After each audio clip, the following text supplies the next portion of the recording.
بسم اللہ الرحمن الرحیم والمحروم لا يحجب عندنا وعند ابن مسعود يحجب حجب النقصان كالكافر والقاتل والرقيق والمحجوب يحجب بالاتفاق كالاثنين من الإخوة والأخوات فصاعدا من أي جهة كان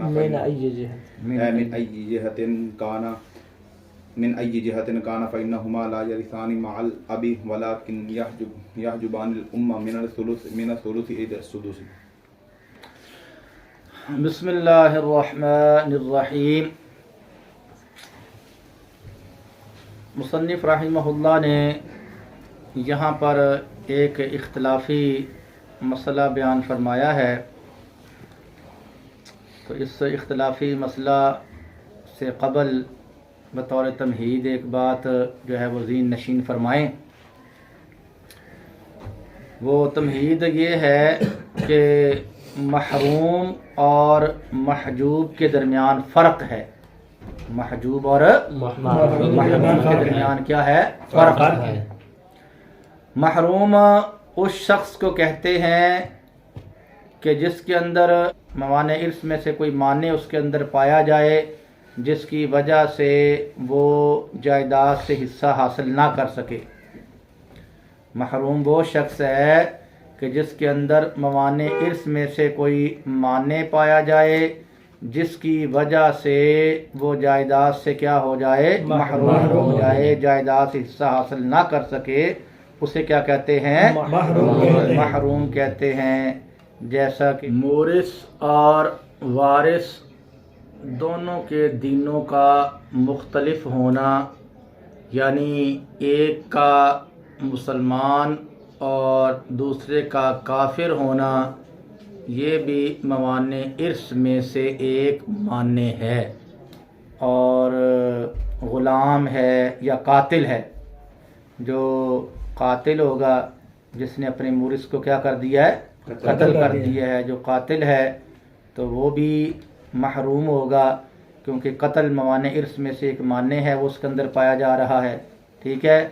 اسی طرح جو غلام ہے، غلام ہے وہ بھی محروم ہوگا، کیونکہ جو غلامی ہے یہ بھی موانع ارث میں سے کیا ہے؟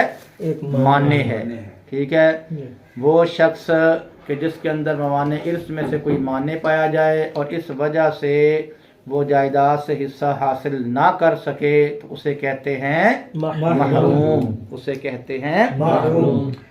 اور محجوب جو ہے وہ اس شخص کو کہتے ہیں کہ جس سے کوئی اقرب شخص موجود ہے یا اس سے کوئی اقوی شخص موجود ہے، تو وہ اقرب کے موجود ہونے کی وجہ سے یا اقوی کے موجود ہونے کی وجہ سے جائیداد سے حصہ حاصل نہ کر سکے، اسے کیا کہتے ہیں؟ محجوب کہتے ہیں.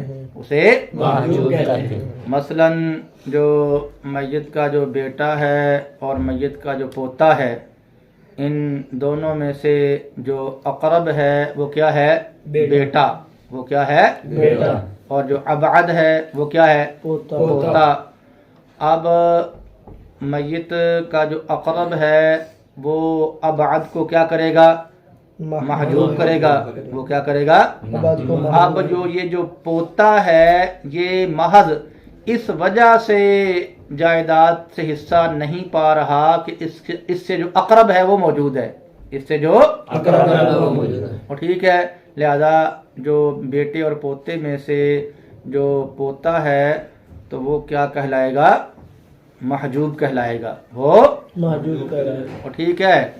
اور میت کا جو عینی بھائی ہے اور جو علاتی بھائی ہے، میت کا جو عینی بھائی ہے اور علاتی بھائی ہے، ان میں سے جو عینی بھائی ہے وہ اقوی ہے. جو عینی بھائی ہے وہ اقوی ہے، اور جو علاتی بھائی ہے وہ غیر اقوی ہے. وہ کیا ہے؟ ہاں. عینی بھائی اقوی اس وجہ سے ہے کہ اس کو میت کے ساتھ جو ہے وہ ڈبل رشتہ داری ہے. ماں اور باپ دونوں کی طرف سے ہے نا جی. ماں اور باپ دونوں کی طرف سے. ماں کی وجہ سے بھی میت کا رشتہ دار لگتا ہے اور باپ کی وجہ سے بھی اس کا رشتہ دار. اس کو جو ہے وہ ڈبل قرابت حاصل ہے. اور جو علاتی ہے وہ صرف باپ کی وجہ سے رشتہ دار ہے. وہ صرف باپ کی وجہ سے اس کو ایک قرابت ہے. اس کو ایک قرابت ہے. اب عینی اور اللاتی دونوں قسم کے جو بھائی ہیں وہ موجود ہوں تو جو اللاتی ہوگا وہ محجوب ہوگا، جو اللاتی ہوگا وہ محجوب ہوگا، اور جو اللاتی محجوب ہو رہا ہے وہ محض اس وجہ سے محجوب ہو رہا ہے کہ اس سے اقوا شخص موجود ہے، اس سے اقوا شخص موجود ہے۔ اور ٹھیک ہے، تو یہ فرق ہے جی محروم اور محجوب کے اندر، یہ فرق ہے محروم اور محجوب محجوب کے اندر۔ تو اس تمہید کے بعد جو اختلافی مسئلہ مصنف رحمہ اللہ نے بیان فرمایا ہے اس کا حاصل یہ ہے کہ جو محروم شخص ہے، جو محروم شخص ہے یہ حاجب بنتا ہے یا حاجب نہیں بنتا، محروم شخص حاجب بنتا ہے یا حاجب نہیں بنتا۔ تو اس مسئلہ کے اندر احناف کا اور حضرت عبداللہ بن مسعود رضی اللہ تعالی عنہ کا جو ہے وہ اختلاف ہے۔ احناف کے نزدیک جو محروم شخص ہے وہ حاجب نہیں بنتا، وہ حاجب نہیں بنتا، نہ ہی حجب نقصان کے ساتھ وہ حاجب بنتا ہے اور نہ ہی حجب حرمان کے ساتھ وہ حاجب بنتا ہے۔ حجب کی جو دونوں قسمیں ہیں، حجب نقصان اور حجب حرمان، ان دونوں قسموں کے ساتھ جو محروم ہوتا ہے وہ حاجب نہیں بنتا، حاجب نہیں بنتا۔ جبکہ حضرت عبداللہ بن مسعود رضی اللہ تعالی عنہ جو ہیں ان کے نزدیک جو محروم شخص ہے وہ اگرچہ حجب حرمان کے ساتھ تو حاجب نہیں بنتا، حجب حرمان کے ساتھ تو حاجب نہیں بنتا، لیکن ان کے نزدیک یہ جو محروم شخص ہے وہ حجب نقصان کے ساتھ حاجب بنتا ہے، حجب نقصان کے ساتھ۔ ٹھیک ہے۔ اس کی جو ہے آپ ایک مثال دیکھ لیں کہ ایک عورت جو ہے وہ اپنا شوہر، اپنا باپ اور غلام بیٹا چھوڑ کر فوت ہو، شوہر، باپ اور غلام بیٹا جو ہے وہ چھوڑ کر جو ہے فوت ہو، تو اس صورت کے اندر جو احناف ہیں ان کے نزدیک جو شوہر ہے اس کو نصف جائیداد ملے گی، اس کو، اور جو باقی نصف ہے وہ باپ کو بطور اسبہ دی جائے گی، اور جو غلام بیٹا ہے، جو غلام بیٹا ہے وہ کیا ہوگا؟ محروم ہوگا، غلام بیٹا محروم ہوگا۔ ٹھیک ہے۔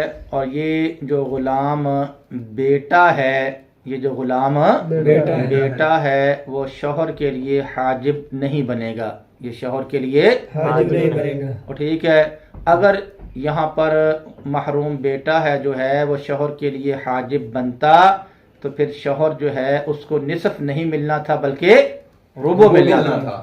کیا ملنا تھا؟ کیونکہ یہ قانون ہم پیچھے پڑھ چکے ہیں کہ اگر کوئی عورت فوت ہو جائے اور اس کا جو شوہر کے ساتھ عورت کی کیا کوئی اولاد بھی کیا ہو، موجود ہو، تو اس کے شوہر کو کیا ملا کرتا ہے؟ ربع ملا کرتا ہے۔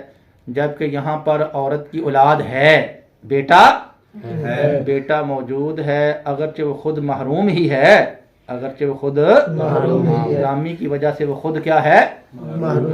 غلامی کی وجہ سے وہ خود محروم ہے، لیکن وہ جو ہے عورت کے شوہر کے لیے حاجب ہمارے نزدیک نہیں بن رہا، ہمارے نزدیک حاجب نہیں بن رہا، اس کو نصف جائیداد دی جا رہی ہے، اس کو اگر ہم اس کو حاجب مانتے تو پھر شوہر کو جو ہے نصف نہیں ملنی تھی بلکہ ربع ملنا تھا۔ کیا ملنا تھا؟ جبکہ حضرت عبداللہ بن مسعود رضی اللہ تعالی عنہ کے نزدیک اس صورت کے اندر جو شوہر ہے اس کو نصف نہیں ملے گا بلکہ ربع ملے گا، اور جو باقی ہے اس کے باپ کو ملے گا، اس کے باپ کو ملے گا، اور بیٹا چونکہ محروم ہے اس کو کچھ نہیں ملنا ہے۔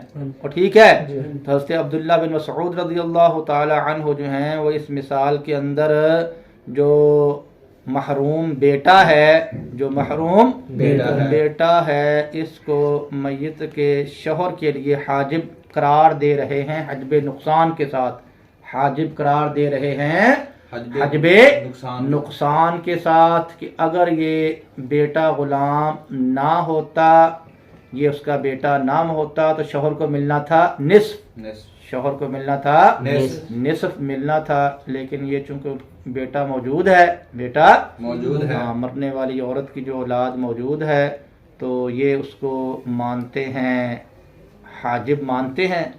حضرت عبداللہ بن مسعود کیا مانتے ہیں؟ حاجب مانتے ہیں۔ اس وجہ سے وہ فرماتے ہیں کہ شوہر کو نصف نہیں ملے گا بلکہ کیا ملے گا؟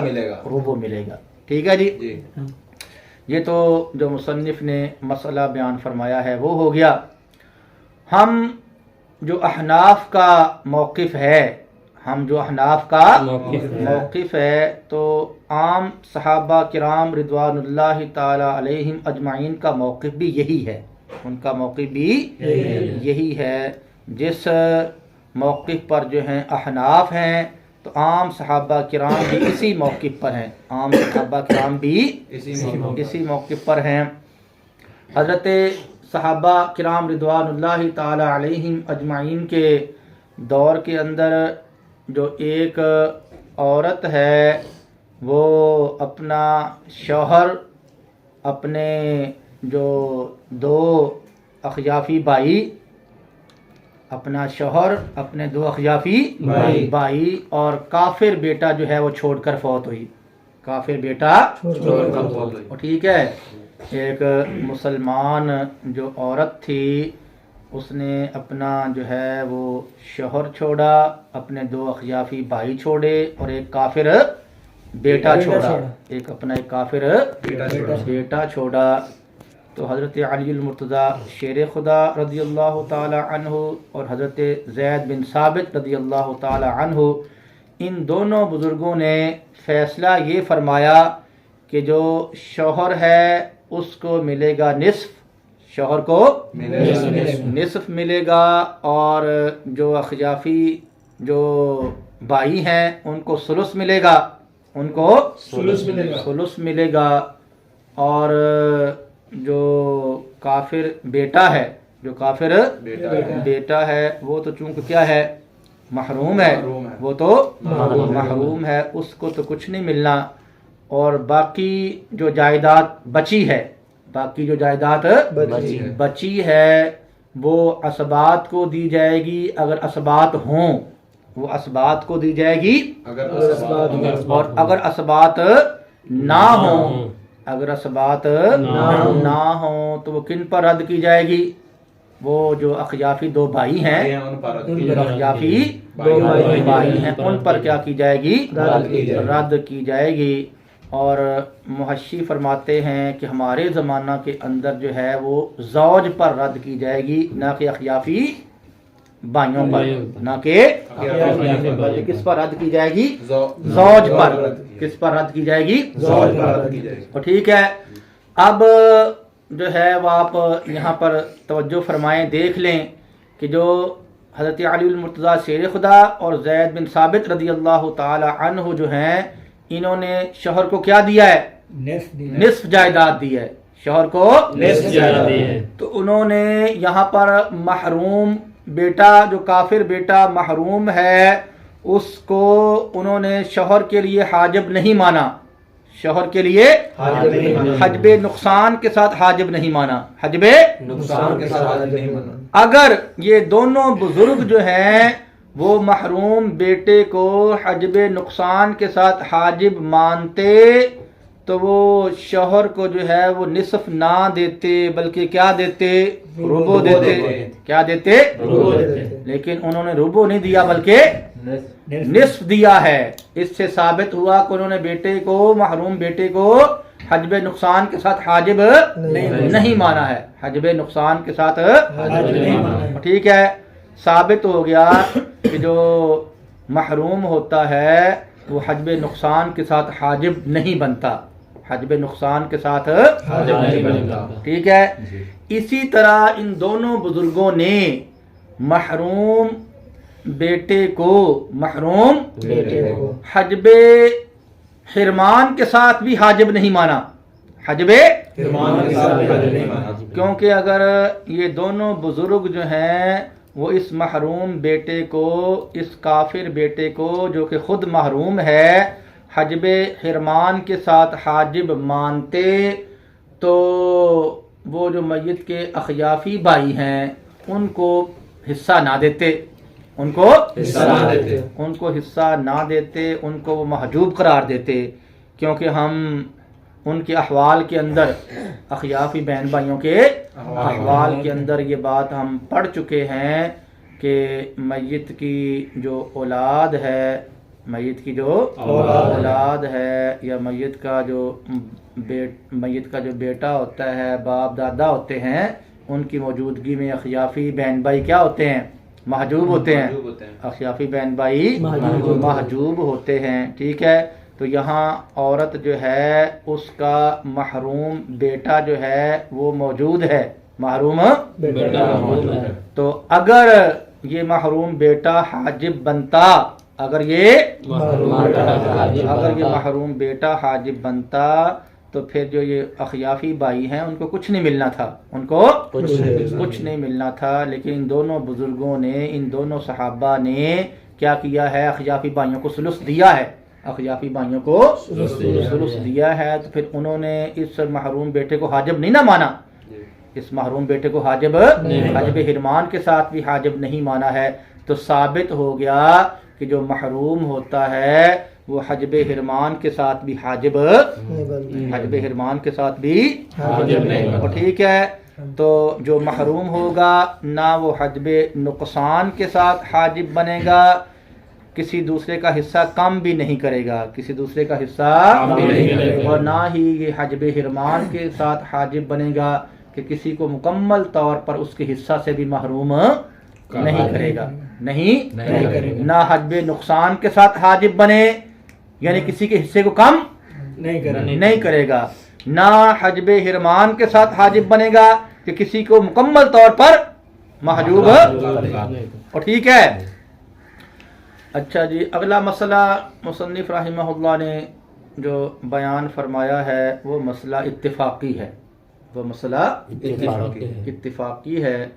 وہ مسئلہ یہ ہے کہ جو محجوب شخص ہے، جو محجوب شخص ہے وہ بالاتفاق جو ہے وہ حاجب بنتا ہے، جو محجوب شخص ہے وہ بالاتفاق کیا بنتا ہے؟ حاجب بن جاتا ہے، وہ کیا بنتا ہے؟ بالاتفاق حاجب بن جاتا ہے۔ اس کی جو مثال ہے وہ یہ ہے کہ میت جو ہے اس کے دو یا دو سے زیادہ جو ہیں وہ بہن بھائی موجود ہوں، خواہ وہ کسی بھی جہت کے ہوں، خواہ وہ کسی بھی جہت کے ہوں، عینی ہوں، علاتی ہوں یا اخیافی ہوں، ہاں جی، دو یا دو سے زیادہ بہن بھائی کسی بھی جہت کے موجود ہوں، میت کا جو باپ ہے وہ بھی کیا ہو؟